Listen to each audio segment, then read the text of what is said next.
Hey, everybody. Uh, we're going to read a little bit more of Caddie Woodlawn today. Chapter 13, Scalp Belt. The day after Caddie's ride to the Indian camp, life settled into the old routine. The neighbors went home again. No charred black ruins awaited them. The sturdy wilderness houses were just as they had left them, only nearer than ever before, and in the fog, barns, hungry cows bawled lustily for food. Everyone recognized how that the massacre scare, which had started in the tavern, had been a false alarm. But the terror of which it had inspired was not easily forgotten. Many people left the country for good, making their slow way eastward, their few possessions piled high in wagon or cart, their wary cows walking behind. Tales of bravery, of cowardice during the scare were told and retold through the winter fires, and at last people were able to laugh at them instead of trembling. One of the tables, the table of Dunville, loved the best was the fiery old man upriver, who, although past 60, left his old wife to defend the homestead with the only gun they owned, while he set out empty handed to fight the Indians. But although it all came to nothing and folks could laugh at the massacre scare, at last, still it left with many people a deeper fear and hatred of the Indians that they had never felt before. The Indians themselves understood this. Now that the excitement was over, they were safe from even the most cowardly of the white men. But nevertheless, they prepared to leave their bark huts and move westward for a time. They felt the stirring of the sap in the trees. A smell of spring in the winter air lured them. The old women made bundles of their furs and blankets and cooking pots and put them on pole and buckskin litters. The ponies pranced, the dogs barked, the Indian men sorry, I lost my place there for a second. The Indian men refitted bowstrings, polished knives and guns, and prepared the canoes for a long portage over the ice. One day, soon after the scare, when Caddie came home from school, she saw an Indian pony tied to the rail fence near the kitchen door.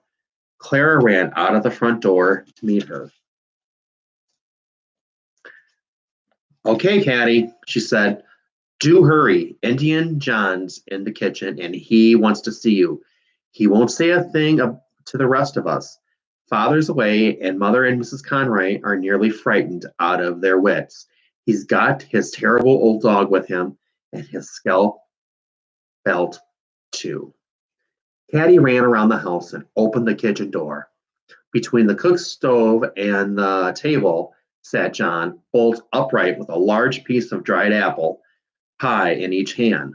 Solemnly, he bit into the first one piece and then the other, Mother and Mrs. Conroy peeping timidly at him from the dining room door while his scalp belt lay on the kitchen table beside the empty pie tin and the clean fork and plate which city bred Mother had laid on him so daintily.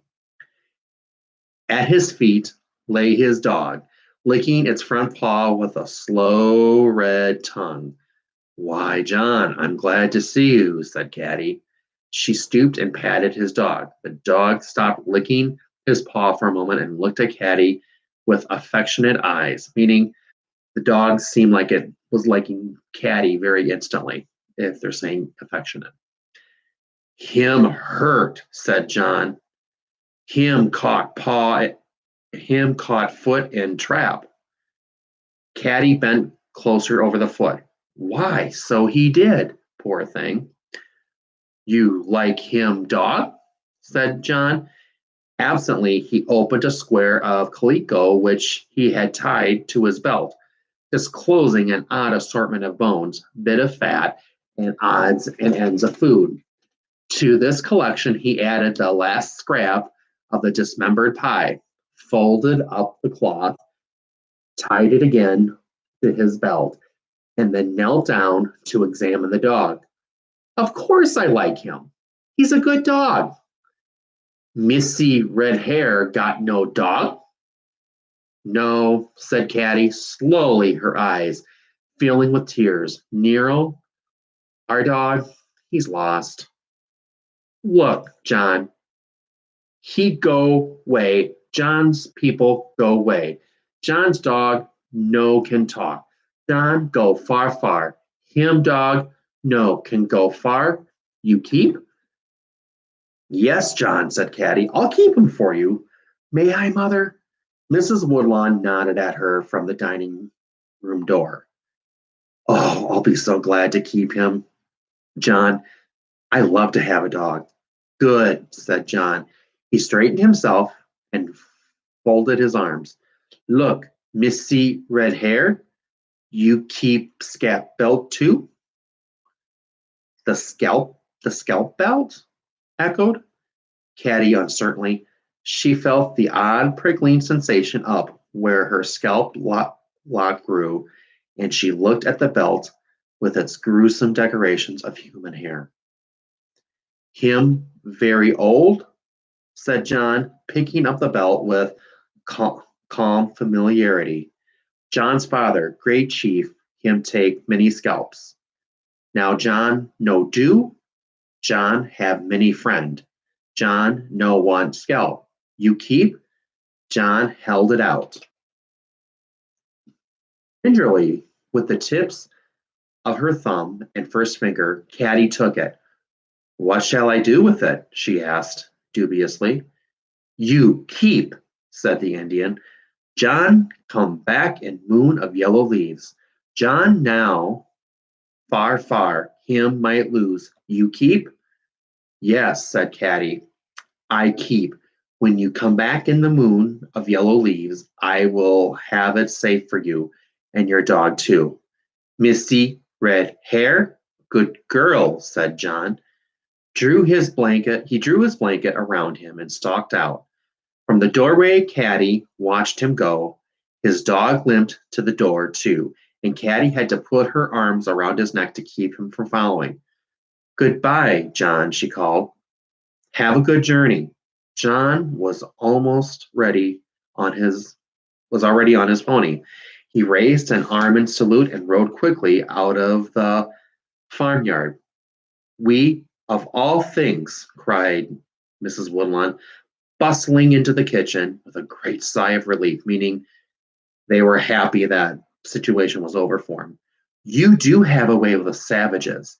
Caroline Augusta Woodlawn. I declare the kitchen smells to heaven of smoky buckskin. Let's open all the windows and doors for a minute and let it out. And for mercy's sake, Caddie, put that awful scalp belt somewhere in the barn. I couldn't sleep of nights if I knew it was hanging in my house. Caddie took the scalp belt and the dog out of the barn. She hid the scalp belt in a safe, dry place where she could easily get it to show to the boys. They had gone part away to Ogali to meet father. Wouldn't they be green with envy when they knew and figured out what they had missed? There was an empty box stall in the barn. In it, Caddie made a nice spread of hay for John's dog. She washed his hurt foot in warm water and brought him a bowl of warm milk.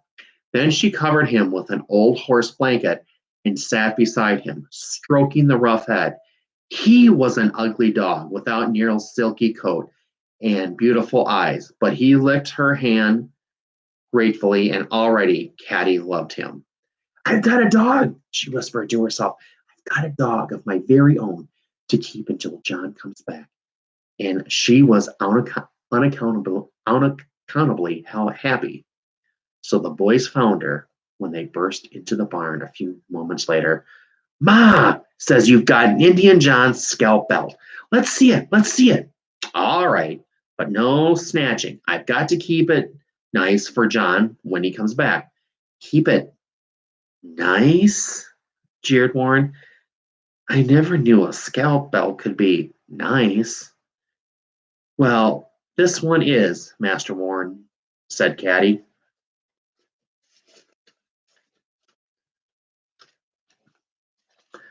displaying her treasure, and we're going to keep it so. Hetty and little Minnie crowded after Tom and Warren. Tom and Warren. It was a simple buckskin belt, ornamented with colored beads, and from it hung three long tails of black hair, each with a bit of shriveled skin at the end. Ooh, ooh, ooh, said Hetty. It's a real hair off people's heads. Sure, said Tom, lifting a lock of Hetty's hair and pretending to amputate it, meaning they were taking that part out, taking that off. Just like this. Bing, bing, and you're a dead one. Ooh, ooh, don't let him scalp me, Caddie, wailed Hetty. He's just trying to tease you, Hetty. The louder you yell, the better he likes it, advised Caddie. It's Indians, not white folks, scalp blocks anyway, said Warren. See how black they are, but how about a nice long red one to surprise John when he comes back, continued Tom. Hetty would look so pretty. Where's the butcher wife, Warren? Help, help, wailed Hetty. I'll tell father on you, so I will, and I guess he'll tan your hide for you good and proper, Tom Woodlawn. Tom laughed. Baby, he said, I wouldn't hurt you. Don't you know that? But listen, Caddie, I've got an idea. Spit it out, said Caddie calmly. Well, look, said Tom, all the children will want to see the scalp belt. Why don't we make some money on it? Money?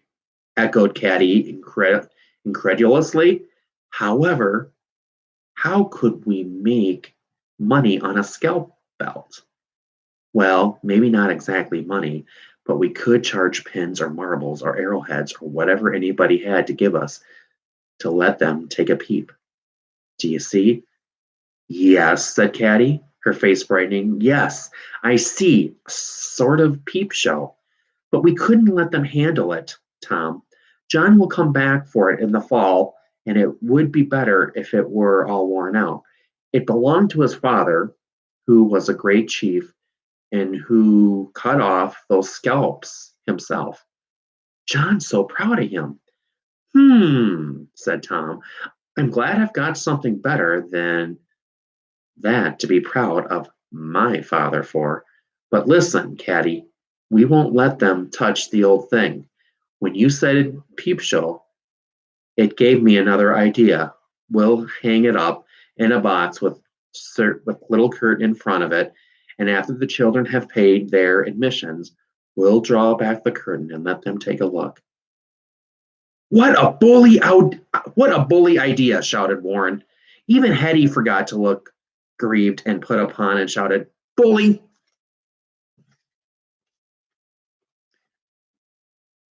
That's fine, Tom, said Caddie, and maybe we can get a candle and to light it up like a real stage. You remember the torches at the medicine show we saw in St. Louis? You bet, cried Tom. And we'll make a sign too. What was John's father's name, Caddie? I don't know. Couldn't we just make up a name? Sure, cried Warren. How about Big Chief? Sit on the fire and put it out? Oh, that's too silly, Warren. Big Chief, red bird with a white feather in its tail, suggested Hetty. Too long and hard to print. I know, said Tom. Chief Bloody Tomahawk. How's that? His tomahawk must have been bloody when he got done cutting off scalps.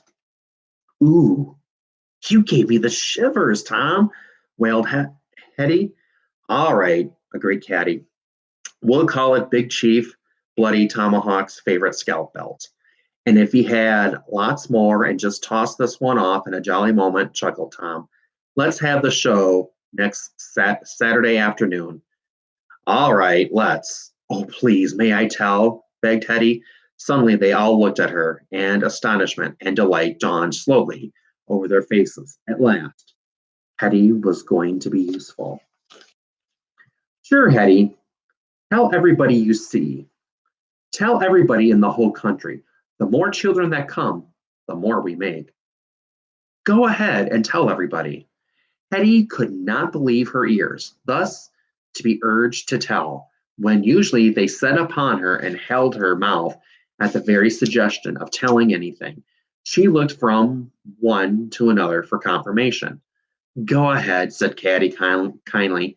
Didn't you hear Tom say so? They really meant it. With an exclamation of delight, Hetty raced away for her bonnet and mittens and what a lot of telling she could do before Saturday afternoon. That was chapter 13, and that ends on page 154. Chapter 14 is going to begin on page 155. I hope you're all enjoying this book. It's a really enjoyable book. So happy reading, guys. I'll talk to you later.